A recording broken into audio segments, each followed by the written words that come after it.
So let me put something into perspective for you. Take a look at this. This is a kiwi bird, right? And it's also, to be honest, like I thought kiwi birds were like super small, but turns out that they are big birds. So this is a kiwi bird. The fact that it's big, it's like, it's okay, you know, like, oh, okay, it's big. This is a kiwi bird egg next to a kiwi.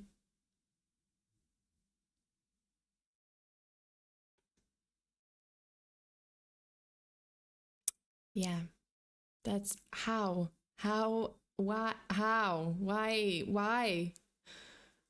Poor kiwi. I have a newfound respect for kiwis, for kiwi birds. Well, for kiwis too, but for kiwi birds. You know what? Yeah, that's respect. Apparently, kiwi bird eggs, like kiwi eggs, are pretty much as big as their bodies, and well, yeah, they are there. They fit there, and I am curious, like basically like when they have to birth the egg or lay the egg, well not, but yeah, birth or lay the egg, their bones have to rearrange, and obviously like the organs, it's kind of similar to humans, right? Like our organs like rearrange and but not the bones, right? But then for kiwis it's just like oh, holy kiwi. Yeah, that's it. That's how I wanted to start this stream. Anyway, thank you so much for being here. Hi, welcome. If it's your first time here, I know you're confused. Aren't we all? We're all confused, okay? All our lives. But hello, thank you so much for tuning in. Welcome. I'm FEARSONA. You can call me Sona, and I'm your friendly neighborhood true crime VTuber, here to, you know, spice up your day, give you something to think about, not necessarily something you want to think about, but you're gonna think about anyway, because because I shared the knowledge. I shared the weird knowledge that is gonna stay for you forever. Stay with you, sorry, for you forever. Stay with you forever and ever. Anyway, thank you so much for being here, and obviously special thanks to my moderators. You guys, thank you for working tirelessly, and everyone else in the chat, please remember to follow the chat rules. Just be a decent human being. Don't get banned. Don't cause trouble for the moderators, so that they can also enjoy the stream. Nature facts with Sona, indeed. Then nature facts with me. Oh, just fun facts. That's you know what, the fun fact that I shared yesterday was I think the Twitter stories that I shared yesterday were just crazy. I shared two, and both of them were just kind of like a roller coaster of emotions, and one of them was a 1-minute video that just, as I said yesterday, it just had like more action and more everything in it within that 1 minute than any movie released between 2020 2025. We're just not in a good movie decade, you know, like movies are just bland, or they just, I don't know, like they're not good. And that video just had everything, and I was like, whoa, I went through so many emotions watching this one video and reading about this one short story.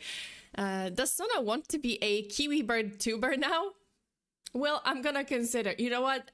I would consider, because kiwi birds are super cute, but on the other hand, the fact that I know how big their eggs are and like what they have to go through to lay those eggs, lay the egg, one egg, maybe not. Maybe not. I'll stick to true crime. I think I'm gonna stick to true crime, and I'll stick to talking about the weird facts. Speaking of weird stories and weird facts, we have an incredible story today. The story of the strangest cryptid of all time. A cryptid that can talk. And it was chatty, it could talk, it could use sign language, it was well-traveled. Yeah, That is the summary. That is the gist of this story. A cryptid that could talk in several languages, including a sign language. It was well traveled. It traveled to different countries, and it was smart, witty, and it was helping around the house.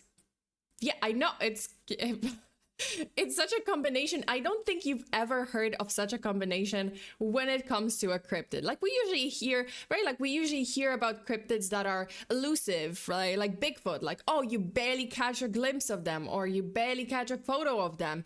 There's barely any evidence of them, right? Like, oh, no photos of said cryptid. It definitely doesn't talk. It doesn't really help around the house. Like it doesn't pull its weight if it, or like if we're talking about a ghost or hauntings, ghosts or poltergeists, like or demons, they definitely do not pull their weight around the house. If anything, they they make a mess. This cryptid actually helps around the house. Well, it helped one particular family around the house. So today we are talking about a man-weasel, the man-weasel himself, Gef the Talking Mongoose. Yeah, as weird as it sounds, as crazy as it sounds. If you want to hear this story, make yourself comfortable, get yourself a hot beverage or cold beverage if it's already hot where you live. And you know what? Let's get right into it. So it all started in a secluded house tucked away in the countryside of the Isle of Man. This is the house. The house was called Dorlish Cashen. Forgive me if I mispronounced it, but this is the house, right? Like it was tucked away in this remote side of the Isle of Man. The Isle of Man is actually a windswept, rugged island floating between England and Ireland. The isle, just over 220 square miles, has long been known for its remote beauty and eerie sense of isolation. But in the early 1930s, it became known for something much, much stranger. The Irving family,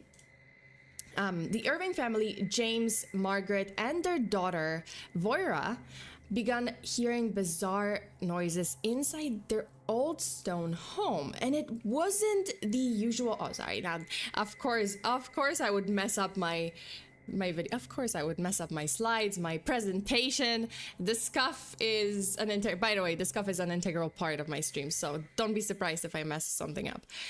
So yeah, they began to, the family of the Irvings began hearing bizarre noises inside their old stone home. And it wasn't the usual cracks or, groans of an aging house. These were taps and knocks as if something or someone was trying to get their attention from behind the walls.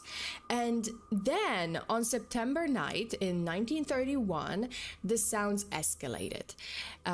Growls erupted from the attic above, and James went there, and what he heard next would stay with him for years. The low gargles of what he described as a baby trying to form words. Yeah. Wouldn't you be freaked out? I would be freaked out if I went to my attic and suddenly, like, I'm kind of expecting, like, oh, scratches, maybe some rodents, maybe something like that. Like, I'm expecting a mouse to kind of come out, or for me to discover something that's just like maybe scratching against the wooden floor or something. And he hears like gargles or those sounds of a baby trying to speak. So he's like, what the fuck? It's like that meme. What the fuck? You know the one, right? Okay, so at first, they did suspect a rodent. They thought, maybe a rat or a mouse. But soon that explanation didn't quite fit because the creature began to speak. Move out! Move out. That's your signal. That's your cue. Move out. That's it. Because you have a creature, you have someone in the hobo in the walls trying to speak. Well, this time the creature was speaking, and those were actual words. And eventually it introduced itself. Sup, I'm Gef. Gef. It called itself Gef, spelled G-E-F, but pronounced like Jeff. And according to the Irvings, Gef claimed to be a mongoose, and it wasn't just a regular mongoose. It was a mongoose born in 1852 in New Delhi, India. He described himself as over 80 years old, and according to Voira, he was a mongoose with yellow tinged fur, a bushy tail, and about the size of a small rat. And this is actually an artist's depiction of Gef based on Voira's description. So Gef wasn't just a talker. He was a talking mongoose, but he was also a full-blown personality. So according to the Irvings, this mysterious creature didn't hold back when describing himself. He claimed he was, quote, an extra clever mongoose, sometimes even calling himself an earthbound spirit or a ghost who had taken the form of a mongoose. And he once warned, quote, I'm a freak. I've got hands, I've got feet, and if you ever saw me, you would pass out from the shock. You'd be frozen, turned to stone, or even a pillar of salt. End of quote. Apparently, Gef also got some inspiration from the Old Testament god, salt pillars, and what's next, like fire rain, or floods. I can flood this place. I'll be lurking for a bit. No worries, Azur. Thank you so much for being here. And yeah, he's freaky. He's freaky, you know. And then Gef is not playing. He's just like, I am powerful. I'm more powerful than you can imagine. So the Irvings said he actually helped around the house. If there was a visitor, Gef would announce it before they even knocked. Like, he could sense that someone was coming, and he would alert the family if a strange dog was nearby. And if someone forgot to shut off the stove at night, Gef would take care of it. Oversleeping, not on Jeff's watch. He would actually go wake them up. He was like an alarm clock or your phone back in the day. He was like, get up. You know what? I respect that. I like Gef. At least Gef is helpful. Because we see so many cases, right? So many cases where there's a ghost, poltergeist, whatever is haunting the house, and you bet they don't really help. If anything, they make a mess.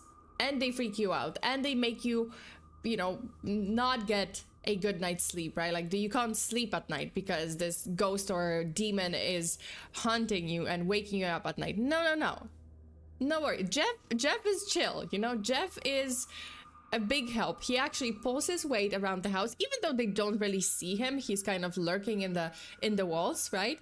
But he makes sure, like, he does make sure that the family is taken care of. So I can respect that, Gef can stay.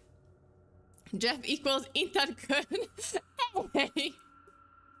Listen, Intan Kun also, yes, definitely. Intan Kun definitely pulls his weight around the channel and the house and everything else. The basement. He pulls his weight around the basement for sure. Okay, going back, Intan Gus. Intan Gus. Oh my god, this is gold. Okay, so Gef was definitely clever. But he was also an oddly well-traveled mongoose. The Irvings claimed that they spent hours talking to him, and Gef apparently spoke different languages. So they taught him English. There are different versions of the story. Like, some say that, he spoke English to begin with, but some say that, he could understand them. Like, he told them later he could understand everything. But for some reason, he couldn't say the words in English, and he really tried hard. You know what? He did his best. He worked hard to be able to speak English. Like, he was trying to form words, and then he started speaking like one word at a time, and then full-on language. So technically, the Irvings taught him English. But then the story evolved, and he claimed that he spoke English, he spoke Dutch, he spoke several other languages, and then he also spoke sign language with like his little hands, like little handies. I don't know what kind of sign language, because the problem about sign language, like, they can claim like, he spoke sign language, but sign language is different for each actual language. Well, I mean, sign language is also a language, but, you know, sign language is different per country, or even in the country, it can have dialects. So it is a full-blown language, and it is different per country. So it can be Japanese sign language, obviously, English sign language, right? American sign language. Even American sign language and English sign language are different. They did try, like, around the world, right? Like, at one point, they did try to create one universal sign language, basically like Esperanto sign language, but that didn't really work out. So yeah, fun fact. Also, Alberto, hi! Hello, welcome back. Does Gef speak Nihongo? No, he doesn't speak Nihongo, I'm sorry. He is well-traveled. He is a mongoose from India that is 80 years old and traveled all around the world. But unfortunately, he learned a couple of languages, but unfortunately, Nihongo, it doesn't seem like it's one of them. I wish, would have been great if Gef, you know, let's say the Irving, the parents would come back home from work, from like working at a farm, working the fields, and he just kind of welcomes them. Okay. Just be like, okaeri nasai, and then otsukaresama deshita. Like, otsukaresama. Do they live that long? No. Mongooses, even though you might think that you might have thought that the plural form is mongeese. No, it's not. They don't live that long. Mongooses don't live 80 years for sure. Which rodent lives 80 years? Okay, well, I mean, no. Capybaras? Like, do capybaras live? Wait, how long? How long do capybaras live? Let's see. 8 to 10 years. Okay, mongooses. Mongooses. Yeah, about 6 to 10 years. So Gef was definitely an oji-san. A mongoose oji-san, like extreme oji-san. Back to Pink Sona. Yes, it's back to Pink Sona, and indeed, this is for the case, so it's definitely that one's my part. How is the killer rabbit from Monty Python's Holy Grail not a cryptid? I guess it's not, because it didn't show up in real life. It was just in Monty Python's. I suppose. Damn, he old. Yeah, listen, Gef is a grandpa, but he's a very active grandpa. Okay, so it wasn't long before he became an eccentric member of the family and an invisible roommate. And the Irvings would leave, like, in exchange for his company and his help around the house. Like, the Irvings would obviously let him stay at the house, but also they would leave out like snacks in exchange for his services, essentially. And in return for the food and attention, Gef offered what he considered helpful services, and he brought them freshly caught rabbits, entertained them with old legends and folk tales, and kept the house lively, you know, with his strange sense of humor. He wasn't shy about hyping himself up either. At one point, he reportedly declared, "I'll split the atom. I am the 5th dimension. I am the 8th wonder of the world." Gef had a range.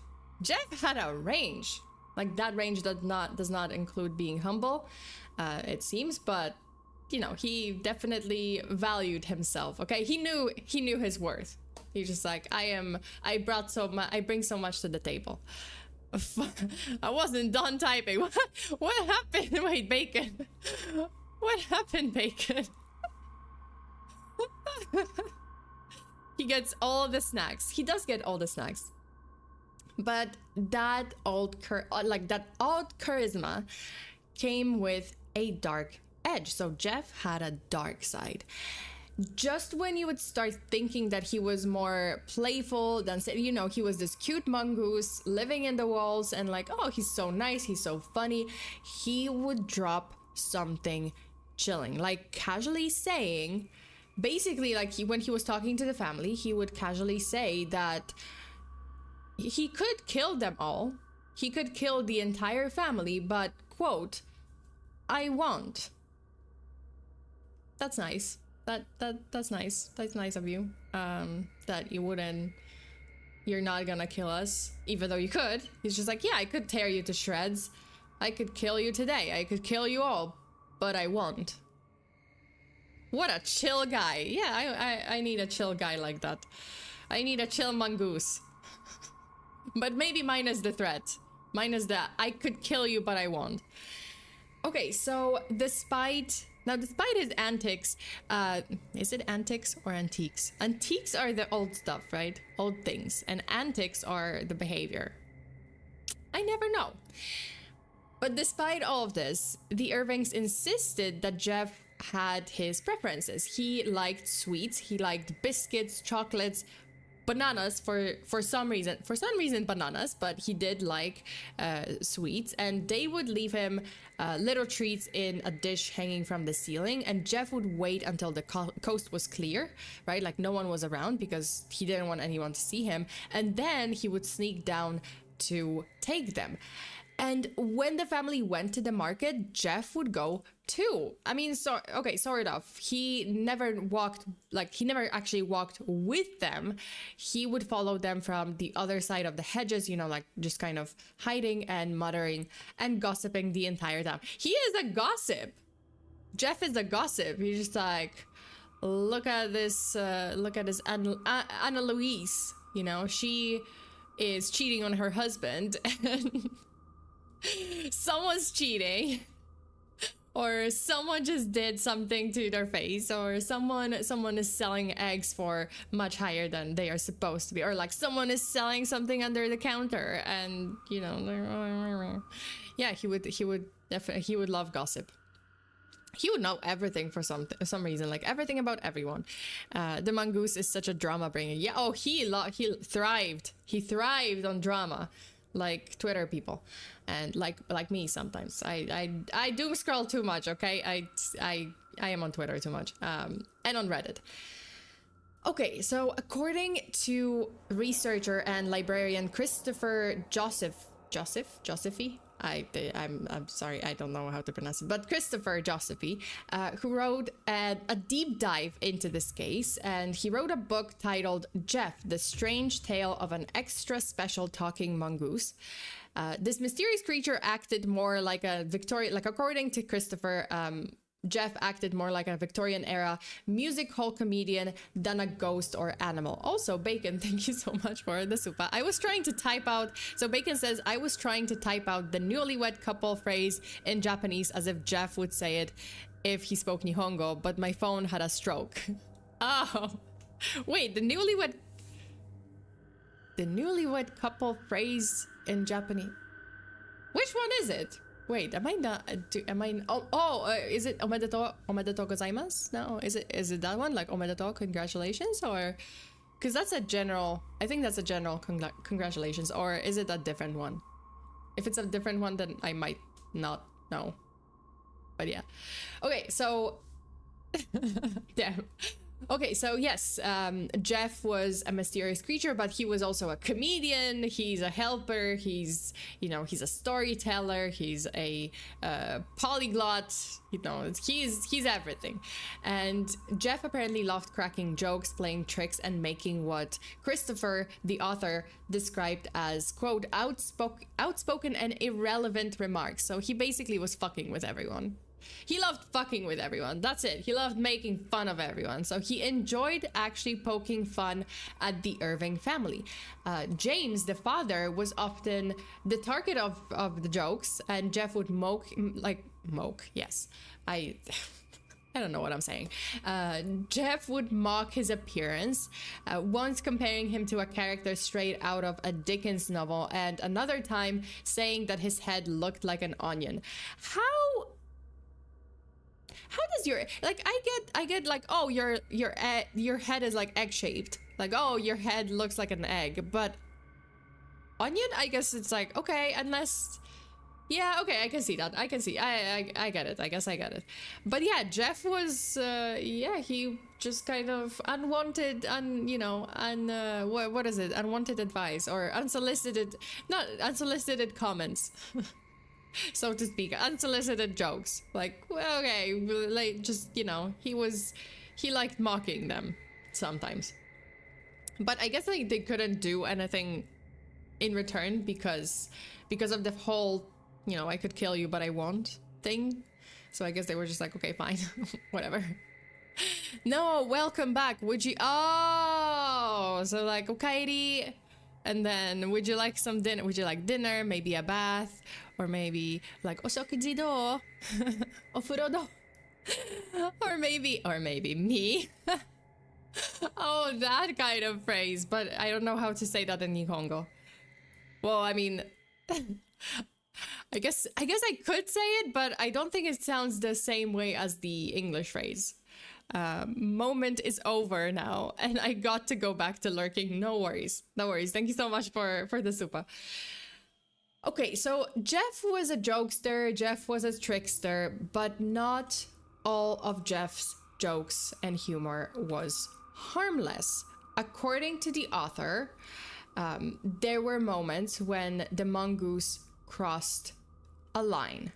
Like the time when he watched Margaret Irving, the mom, undress for bed, and he began loudly naming each piece of clothing as she took it off.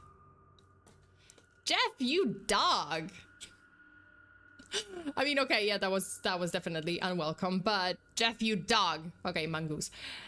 Okay, so that side of Gef, funny one moment and then intrusive and kind of sinister the next, added a layer of unease to an already bizarre situation, because the situation was definitely strange, and I'm not sure how this family was handling it, because on one hand, Voira, the daughter, like, she was besties with Gef and she loved him, and she was getting along with Gef, but then Gef was kind of mean to the parents, and he was doing stuff, right? The kind of perverted mongoose, right? Like, he was looking at Margaret undressing and just kind of being obnoxious about it. So, I wouldn't say, like, yes, he was helping around the house, but I wouldn't say it was completely unproblematic, that kind of thing. And as word of Gef spread, beyond the Isle of Man, the bizarre story exploded in the press. Tabloid newspapers couldn't get enough of the so-called Man-Weasel, and soon journalists were making their journey to the Irving's remote farmhouse, hoping to, witness Gef firsthand. And while most of the journalists left empty-handed, some visitors claimed they did experience something strange. Locals and tourists alike reported hearing Gef's voice echoing from behind the walls or under the furniture, like they claimed to have heard something, but very few said they actually saw the creature, if anyone actually did. One notable account came from this man called Arthur Morrison, a visitor who stayed overnight at the Irving home, and he later claimed that while he was laying in bed, Gef started speaking to him from underneath the mattress, and when he peeked below, he caught a glimpse of two yellow glowing eyes staring back at him, and it was freaky. I'm sorry, I would have jumped out of bed and be like, nope, that's it. It's a monster. It's a ghost. I am out of here this instant. Why did I even come here? Why did I even come to this house? Like, wait, okay, so what? It's a talking rodent. Boo-hoo. It kind of reminds me of the scene in Shrek. Oh, also because apparently, like, the visitors came and, even if some of them saw the mongoose, right, like, it wouldn't speak. Like, suddenly when visitors came to prove, like, journalists came to prove that Gef exists, he wasn't so chatty, which reminds me of that scene from Shrek where, like, the grandma brings Donkey to sell him, basically, to the knights, and she's like, yeah, it's a talking donkey. And the knight says, like, oh, well, he might be like 10 pieces of silver if he talks. And suddenly he doesn't talk. And the grandma just, like, she kind of tries to do like some like she tries to be a ventriloquist, right? And she just grabs his face and says like, I talk all the time. I love talking. If he talks, eh? Yeah, I think Gef was a little bit shy. Like apparently the Irvings claimed that, oh, you know, when visitors would come, like he would get shy and he wouldn't talk, or he wouldn't like show up or talk at all. And yeah, he was just quiet. What's going on? Well, we're talking about a talking mongoose. As crazy as that sounds, this is a real story. Okay, so another sighting came from two teenagers, Will Cubbon and Henry Hall, and they said they saw Gef in Cubbon's backyard. This is one of the rare pictures of Gef, like apparently alleged picture of Gef. So they said that they saw Gef in the backyard and described him, sorry, in the Irving's backyard, not Cubbon's backyard, in the Irving's backyard, describing the animal as yellow in color with black spot on its tail. But again, sightings were very rare and concrete proof was even rarer. The Irvings tried to offer up evidence. They showed hair samples, odd stains on the walls, and a handful of photos that they claimed showed Gef in the flesh. And this is one such photo, another photo of Gef. But when experts examined the pieces of evidence, they were quick to dismiss the findings because they said hair that actually came from the family's sheepdog named Mona. Mona is the best girl and she is working so hard. She needs recognition. That's why I found her photo. This is exactly Mona. She was working very, very hard, and she was also dealing with all this bullshit about, well, I mean, not bullshit, but like all this bullshit around Gef, and she was just like sick of this bullshit, and now they're cutting my hair. It was a cute pup. She's the best girl. Let's give some recognition to Mona. So yes, the hair samples came from the family's sheepdog, Mona, and the photos also likely just images of, you know, like something or a different or just like a normal rodent. It wasn't like this weird mongoose that claimed that, oh, he has hands, he has feet, and if you saw me you would faint and you would freak out. Because I don't know, like I don't know about you, but like this photo, yeah, just it shows something, but is it a mongoose? Is it something weird? I don't think so. Like I think it's some kind of rodent, maybe. This one too, it looks like some kind of rodent, so maybe not. Maybe Gef just overcompensated in his description of himself. Maybe it wasn't as weird. Maybe he thought that he looks weird, but actually he did look like a normal mongoose. Well, I mean, apparently so. Apparently he just had a bushy tail, and yeah, and he just looked like a mongoose. It was Skinwalker. Let's go Mona. Yes, let's go Mona. Shout out to Mona. And the photos were just likely, I don't know, like just normal rodents. And yeah, so was Gef real?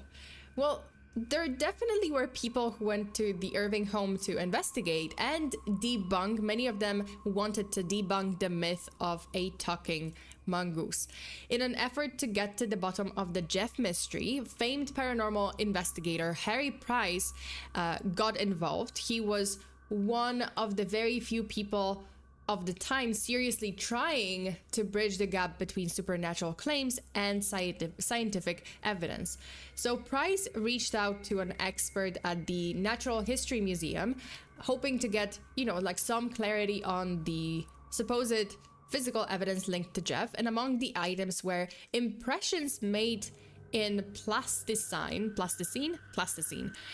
Allegedly, they were Gef's paw prints, along with markings said to be his bite. So this is the bite.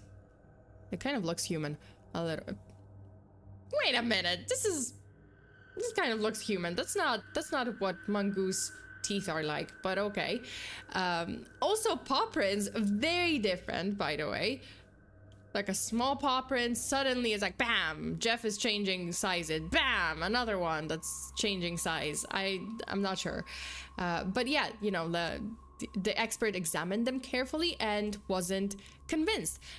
He couldn't actually match the prints to any known species. At best, he said one of the impressions might possibly be Mona. So Mona, the best girl, again saves the day for the Irving family if they didn't have any evidence of Gef the magical mongoose. But yeah, Mona is the best. Again, so Mona was just like, fine, whatever, like fabricating evidence. I don't want to be judged for perjury, so I'm not gonna say anything because I'm not a magic dog, I'm just a dog.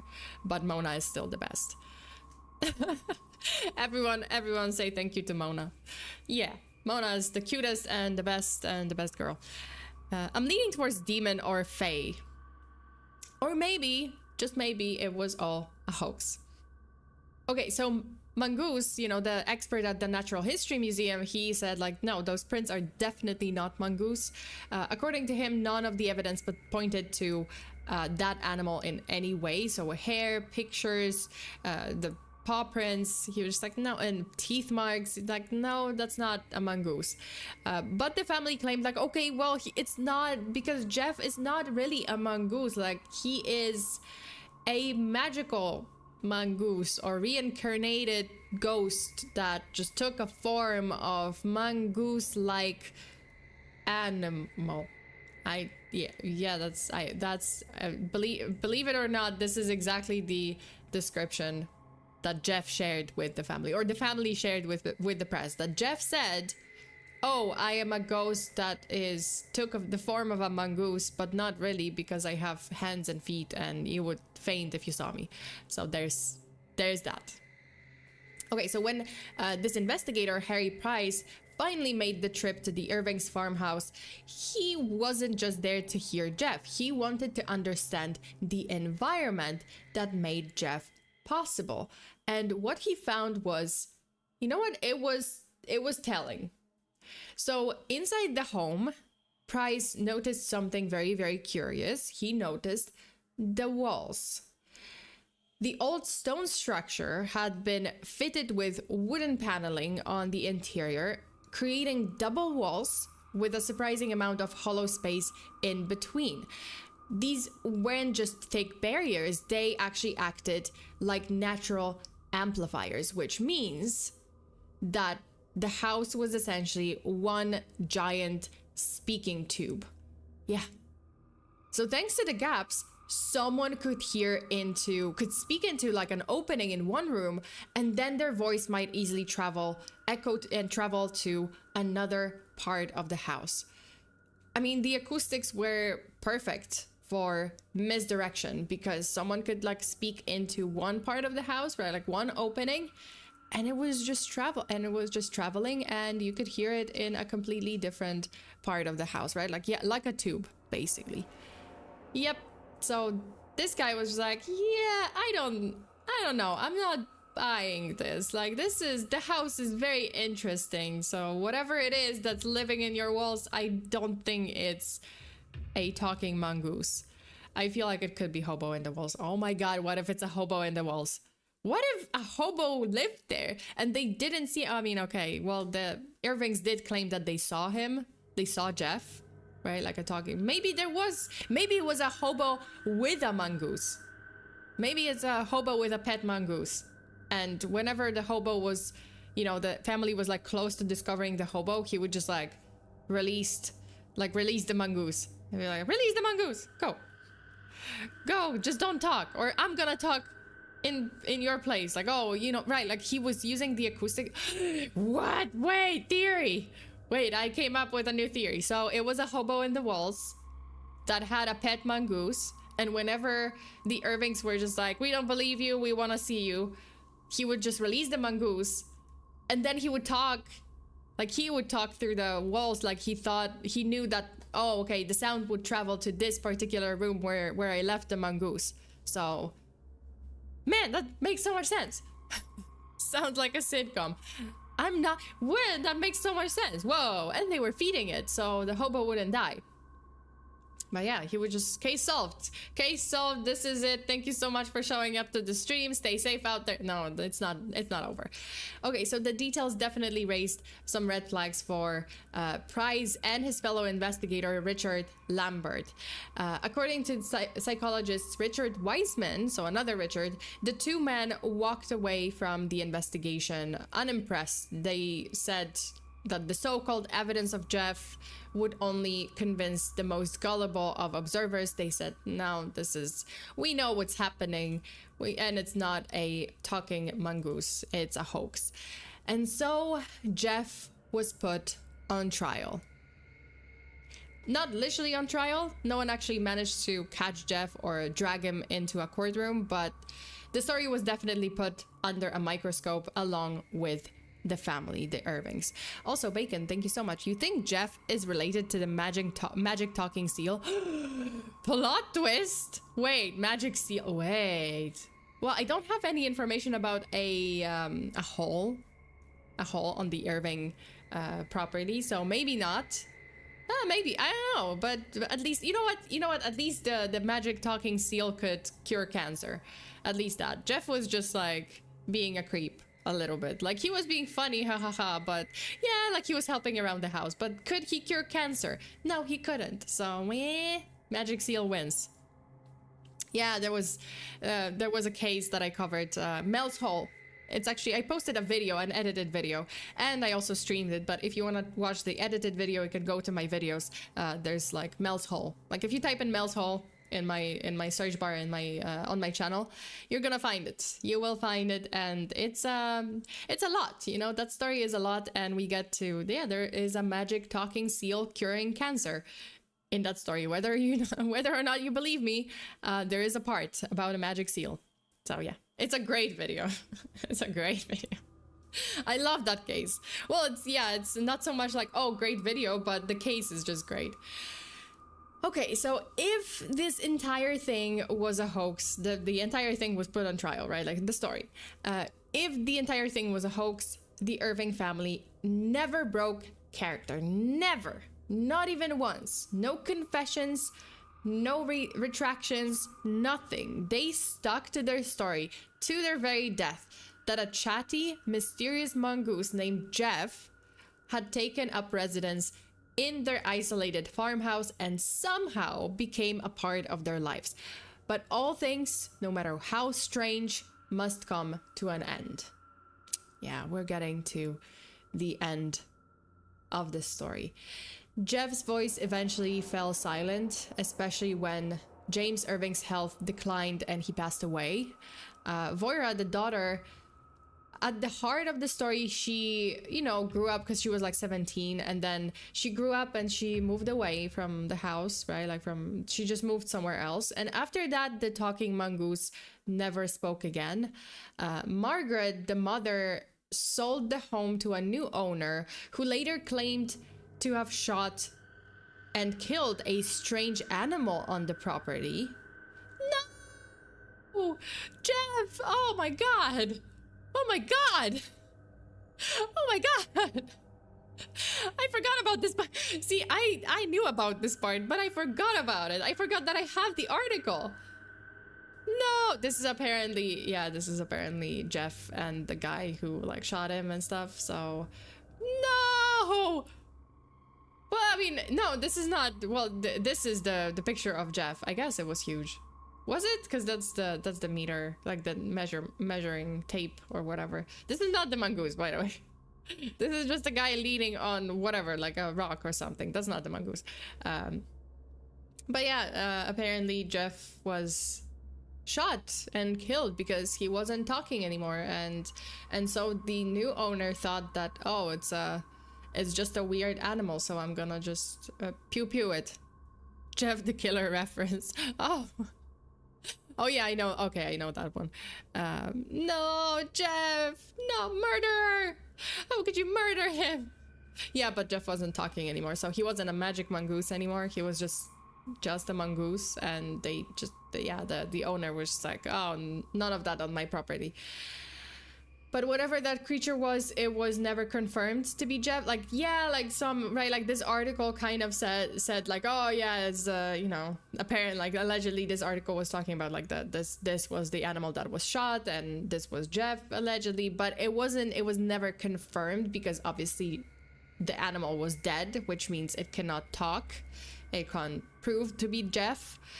And not long after, the new owner shot the alleged Gef, the old farmhouse was demolished. So the house was now gone. And as for the girl, as for Voira, she never changed her story. Like, even decades later, when the media occasionally came calling, she maintained that Gef was real. And when she passed away in 2005, she took whatever was the truth, or whatever truth she knew, to her grave. Even on her deathbed, like when she was dying, she never denied anything, like denied or like took it back. She never taken it back, right? Like she, even on her deathbed, she was just like, I never made it up. I did not make up Gef the Talking Mongoose. He was real. I never imagined him. He was real. Yes, he was real, because it was Hobo in the walls with a magic mongoose. Well, not magic mongoose, with a mongoose, with a pet mongoose. And he was just using the echo in the house to talk as the mongoose. My theory. So, but there are other theories, you know, there's a couple of theories. And also Darren is asking so much for, well, Darren is saying so much for all-powerful Gef died by gun. Yeah, so much for like a split the atom, I can travel, create fifth dimension. Gef just wasn't powerful enough to withstand a bullet, apparently. Even though he's like the 8th miracle of the world, the 8th miracle was killed by a gun. I don't think Gef thought about it. I don't think he thought it through. He was just like, I can rip you apart, but you can't do that if you're not as fast as a bullet. Gef will get resurrected and becomes Gef the Killer. I mean, maybe. Well, he might have killed people before. Gef the Mongoose, the Hobo and the Mongoose. This story should be named the Weasel Man, meaning the Hobo and his weasel, his mongoose, or his weasel-looking mongoose. But was the Hobo a wizard? Who knows? Who knows? Maybe. No, he just knew that the voice travels in an echo chamber, or in a house that has hollow walls. So, what is really going on in this story? What's going on? What the fuck is happening? Some actually speculate. As for theories, also Joshua, Gef, my only weakness, bullets.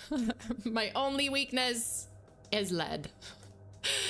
Okay, so some people speculated that it was all Voira. As in, Voira might have been a skilled ventriloquist. So ventriloquism was a major theory in this story. Other people wondered if the family was caught in a shared delusion, but there's one big problem with those theories. There was no clear payoff. So you would think like, okay, well, it was a hoax, which means there is something in it for them. No, there wasn't. So the Irvings didn't actually profit from the publicity at all. Like, in fact, the whole ordeal with the magic talking mongoose, likely lowered the value of their farm. So they had to sell it for cheaper because, right, like all those stories circulating and all the people coming to the farm bothering potential owners, right, potential new owners.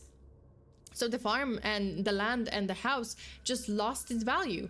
And not only that, like the whole story brought more ridicule than, you know, it was kind of ridiculous. So the family was like ridiculed for the story, and there wasn't really much of a reward aside from, oh, you know, paranormal investigators and like weird people kind of coming in to investigate, or yeah, like kind of journalists bothering them all the time. It wasn't fame in the traditional sense. It was infamy, which is a big difference, right? The family just didn't benefit from it at all, aside from a couple of interviews that they agreed to and a couple of articles that came out. Yeah, anything else was kind of a bother and kind of a nuisance to them. So, right, so that's the biggest, let's say, the biggest counter argument when someone says that, oh, well, this was a hoax and the family created this hoax. Not necessarily, because they didn't really benefit from it. If anything, they were really troubled as the story spread, as the rumors spread, as the story spread. They actually had more troubles than benefits from the story. And yet, nearly a century later, we're still talking about Gef, right? Here we are, sitting down, talking about a talking mongoose, a talking magic mongoose, right? The house is gone, the witnesses are gone, but the legend, the sheer weirdness of it all, that's still very much alive. That's why we're here. That's why we're still talking about it. Was Gef even real? Maybe not. But the questions he left behind still echo, and the story lives on. What can I say? The magic mongoose lives on in our hearts. And also Mona. Mona lives on in our hearts. Wait, let me get back to also Mona. Mona lives on in our hearts for centuries to come. Yeah, Mona the best girl. That's it. Gef a real one. Mona mongoose. Mona is real. Mona is the real one. See, Mona just deserves more recognition. She deserves more credit for her hard work. Not only was she working hard as a sheepdog at the property, but also she was like providing samples and just agreed to play the part of the alleged magic mongoose. Mona deserves belly rubs. She deserves belly rubs. She deserves everything. You know what? Wait, yeah, Mona deserves it all. Definitely. The best girl, Mona. She is the best girl. That's it. That's it. This is it for the story, you guys. What do you think? What do you think it was? Do you have theories? Because like my theory is totally like a hobo in the walls with a pet mongoose, or like, oh, it just happened that a hobo was living in the walls, and oh, a mongoose was also living in the walls. So the hobo would be just tracking the mongoose. He would know like where the mongoose is, or he would put a mongoose in one of the rooms, and then he would be like, oh, okay, well, this is, you know, I can speak to this hole in the wall, and then it's gonna travel to that room. I think it's a little yeah, it is creepy.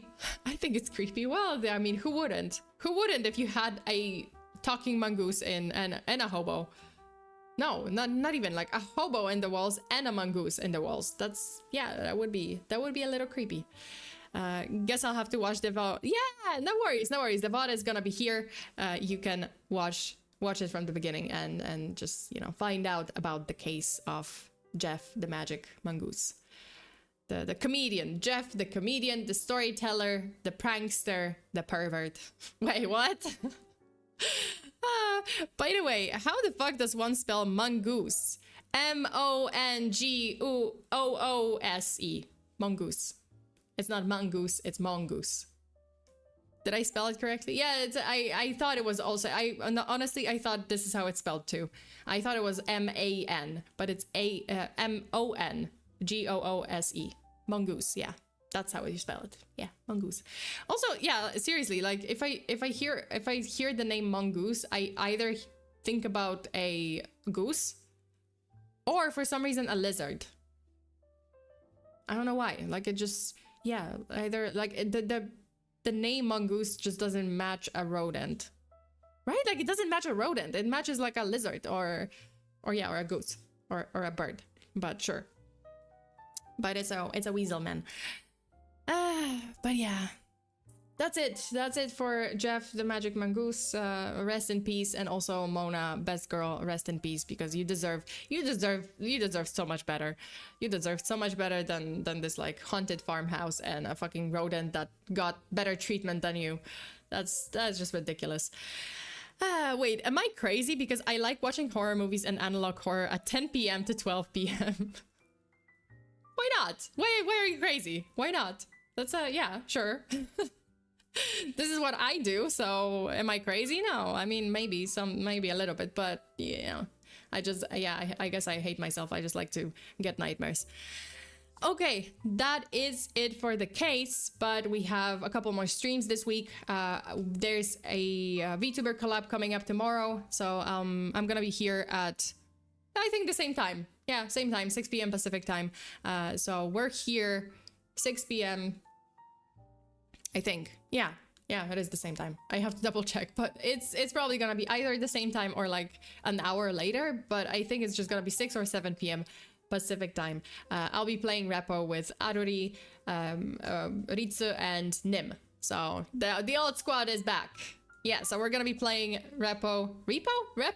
I don't know how to pronounce it, but we're gonna be playing Repo, and then I'm gonna have a case on Patreon. So if you would like to join our weekly streams and weekly case on Patreon, these are bonus cases that are not gonna be released on YouTube. So if you would like to spend some more time with me and hear about another crazy case, maybe true crime, maybe unsolved, maybe something crazier like hunting, you can go over to patreon.com/FEARSONA and check out all the benefits. I have many benefits on my Patreon, so you can get quite a lot for quite little.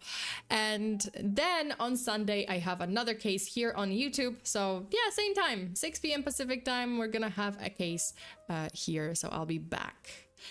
And what else? That's pretty much it. There might be some change. I don't think there's gonna be a change, because these three, like today's stream was kind of like, oh, I wasn't sure if I was gonna do today, like the case, but I think the other two cases are gonna go as planned, and the collab probably is gonna go as planned. That's it. Thanks for the stream, Sana. You are very welcome. You guys, oh, is it Repo? Is it Repo or is it Repo? Repo. I think it's Repo, right? Repo. What does that even mean, Repo? Because I've never played this game.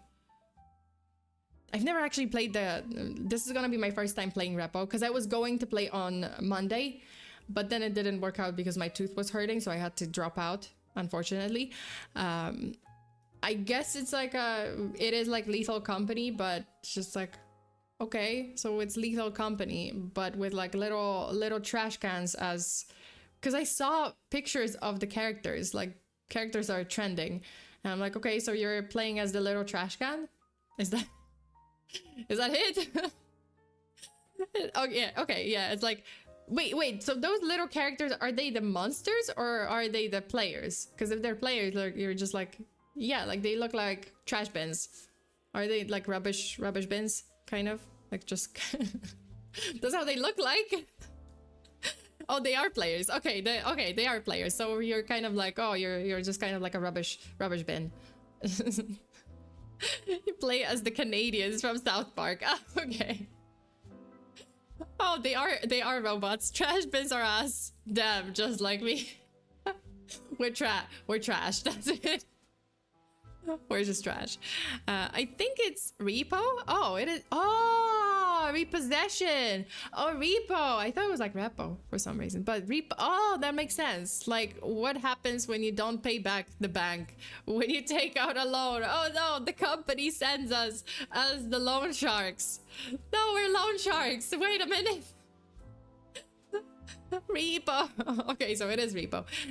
Sona's gonna be a trash can in the game. I'm gonna be a trash can. I'm gonna embrace it. You know, I'm gonna embrace my new identity as a trash can.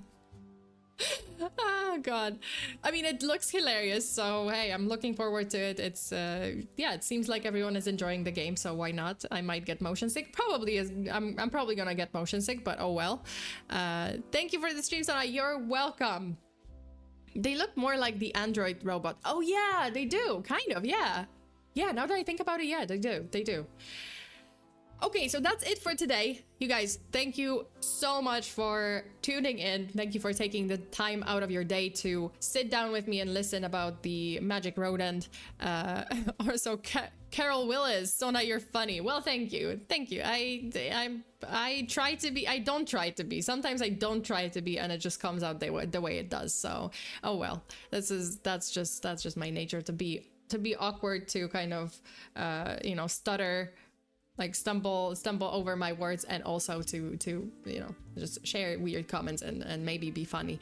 I mean, if I'm entertaining, that's good, you know. That's what I'm here for, and also for the weird stories.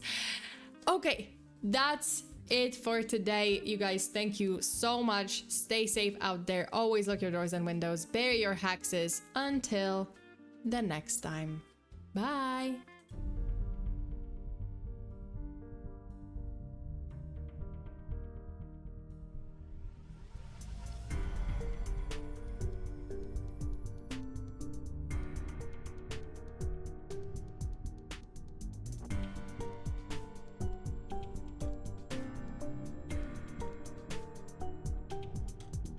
Joshua, thank you so much as always for the last Supa. I want Gef to be my spirit animal. Gef is the spirit animal of us all. Just everyone. And also Dino Alex, thank you so much for being a member for 10 months hostage time. Okay, I do have an interesting fact. So apparently dysania, spelled D-Y-S-A-N-I-A, dysania is a mental disorder that you're unable to get out of bed. And even when you manage to wake up and get going, all you want is to go back to sleep. Isn't that just like everyone? Doesn't oh, I knew that I suffered from something. I guess, yeah. I guess like I just want to go back to bed and go back to sleep. Isn't that like everyone? Waking up, everyone that is not a morning, what is it? Morning, night owl and morning, what is it? Shit, it's just, yeah, what is the saying? What is it? Morning bird? No, morning. Wait, what is the expression? There's a night owl and there's what? Morning bird? Is it morning bird? I guess it is morning bird. Never mind. It just didn't sound right to me. Morning mongoose. Oh, early bird. Yeah, so everyone who's not an early bird, I think we suffer from dysania. I think that's what we suffer from. That's the you know, we have it. This is serious. Okay, anyway, thank you so much for today. Morning wood. Jesus Christ, what? Thank you so much. I'll see you guys next time. Bye.